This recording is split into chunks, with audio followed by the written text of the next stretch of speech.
Keluarga polisi ditembak oknum TNI sujud di depan majelis hakim, minta Kopda Bazarsah dihukum mati. Istri dan ibu anggota keluarga polisi Polres Weikanan Polsek Negara Batin sujud saat menjadi saksi tambahan dalam sidang kasus Kopda Bazarsah di Pengadilan Militer I-04 Palembang, Senin, 30 Juni 2025. Keluarga melakukan itu di hadapan Majelis Hakim Pengadilan Militer untuk memohon agar terdakwa Bazarsah dihukum mati.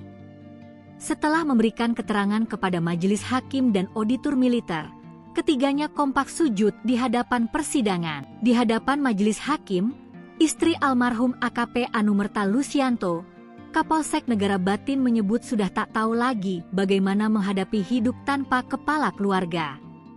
Dalam sidang tersebut, istri dan ibu masing-masing korban memohon kepada majelis hakim agar memberikan hukuman mati. Menurut mereka, hukuman tersebut tak bisa ditawar lagi sebab perbuatan terdakwa membuat semua keluarga merasakan kesedihan mendalam.